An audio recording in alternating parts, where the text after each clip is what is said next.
농취증 발급받기와 노하우 및 실전 사례. 오늘 이 시간에는 농취증 발급받는 방법과 실전 사례를 통한 강의를 진행하도록 하겠습니다. 이 사건은 우리 회원이 이제 낙찰을 받았는데 농취증이 발급이 불허가 되어서 제가 이제 보증금을 찾아준 이러한 사례입니다.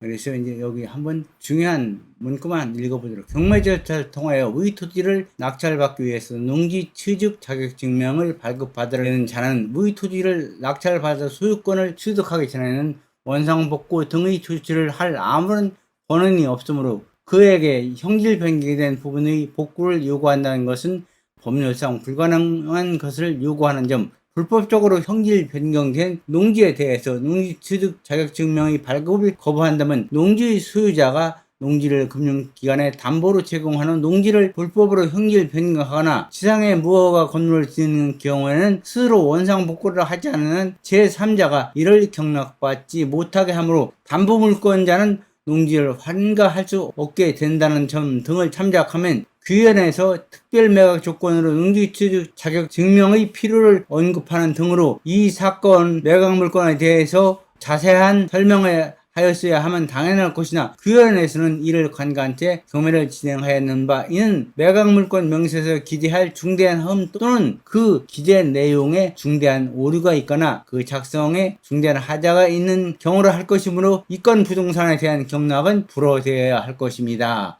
이렇게 했었는데 실제 이 건은 이제 불허가 되었습니다. 불허가 돼서 처음에는 보증금을 몰수했는데 보증금을 다시 찾은 그러한 사례입니다. 이제 우리 회원이 한 사례인데 제가 이거를 이렇게 보증금을 찾아주었습니다. 그리고 최근에 이제 농지법이 개정되어 있는데 농취등 관련돼서 중요한 사항이라서 한번 짚고 넘어가면 예전에는 농업진흥지역에서 주말농장용으로 1000평방미터의 농지를 취득할 수 있었습니다. 그런데 2021년 8월 17일 이후 농지법이 개정돼서 농업진흥지역에서 주말농장용으로 농지 취득이 제한이 됩니다. 그러니까 전에 농지를 가지고 있었던 농업인이라면은 농업인이나 1000평방미터 이상 그 농지를 포함해서 된다면은 농취증이 발급이 가능한데 만일 1000평방미터 미만의 농지를 취득하게 돼서 새로 신규로다가 농지를 취득하여 주말농장용으로 발급받으려는 경우 이것은 농취증 발급이 이제 불허가 됩니다. 그래서 농지는 실제 이제 농자 경영의 원칙에 의해서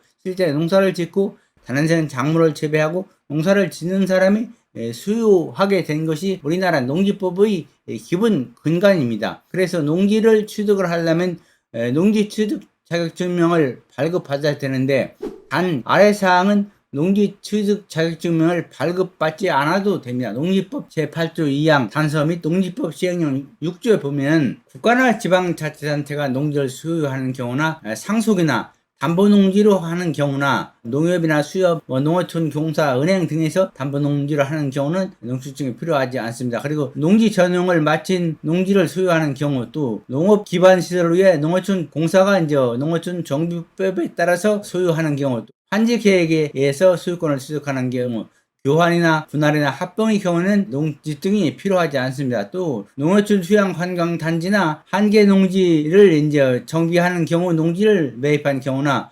공유주변법에 의한 경우 또 토지 수용으로 농지를 취득하는 경우 그리고 농림부 장관이 공유사업을 하는 경우 농업인이 합병으로 취득하는 경우 시효 완성으로 농지를 취득하는 경우나 환매권자가 환매권에 의해서 농지를 취득하는 경우 또 농업 이용 증진 사업 계획에 따라 농지를 취득하는 경우는 농취증 발급이 대상이 아닙니다. 그래서 농취증 필요 없이 등기를 할 수 있는데 일반인이 농지를 취득한 경우는 여기에 나와 있는 위 16가지 이외에는 농지 취득 자격 증명을 발급받아야 됩니다. 농지증 발급받기 위해서는 요새 이제 요건이 강화돼서 많이 이제 강화되어 있는데 한번 보도록 하겠습니다. 예를 들어서 고정식 온실이나 버섯재배사 중으로 하는 경우는 330평방 제곱미터 이상은 이런 경우는 농업인으로 봅니다. 그리고 곤충사육사 같은 경우는 160제곱미터 이상은 농업인으로 보는데 그 밖의 농지는 1000평방미터 이상을 취득할 때 농업으로 봅니다. 만일 1,000평방미터 미만의 농지를 취득할 때는 다른 농지, 가족 포함해서 1,000평방미터 이상이 되면은 농업인으로 보고 농수증이 발급이 되는데 1,000평방미터 이하는 농수증이 발급이 이제 제한이 됩니다. 농업진흥 지역에서.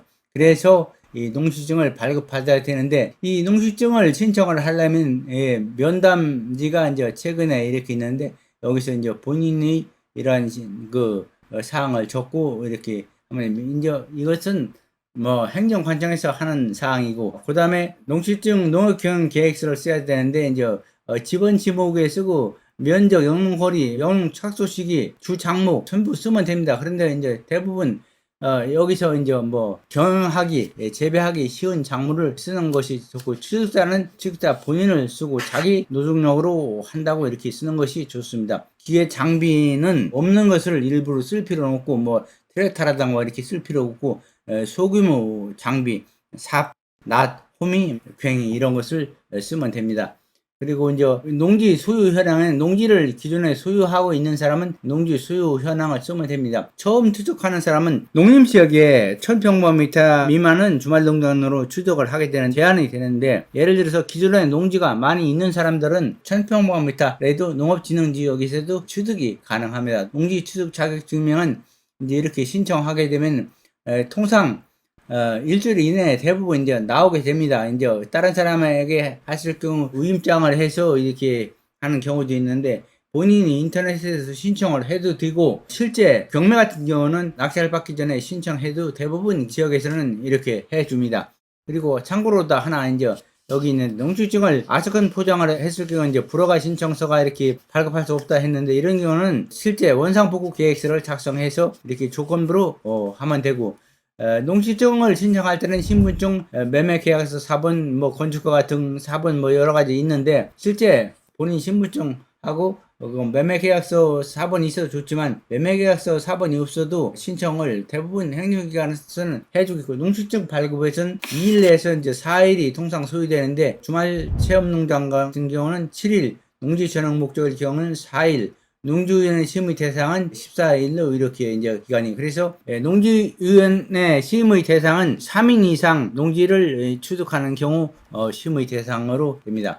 그리고 농수증 반려사유는 4가지가 있는데 신청 대상 토지가 농지에 해당하지 않은 경우 예를 들어서 거기에 건축물이 있을 때 건축물을 짓기 위해서 허가를 받아서 행정관청에서 개발 허가를 받아서 건축 허가를 받아서 준 경우는 실제 이행지에 해당하거나 농지에 해당하지 아니합니다. 그래서 농수증의 발급이 아니 되더라도 1번 사항에 해당해서 농지가 아니라고 판명되면은 이것은 농수증 발급을 받은 것이나 동일한 효과를 나타냅니다. 그리고 신청 대상 농지가 농수증을 발급받지 않아도 되는 농지 그리고 농수증이 필요 없는 취득 원인이 예를 들어서 증여나 뭐 이런 경우 없는 경우는 여기는 전부 농수증 발급을 받은 것으로 해당이 됩니다. 그리고 네 번째가 이제 가장 문제가 되는데 이 네 번째는 신청 대상 농지가 불법으로 농지를 변경해서 농수증을 발급할 수 없다 이런 얘기입니다. 그래서 이 경우는 보증금이 몰수되고 통상 이런 경우는 농수증이 발급이 안 됩니다.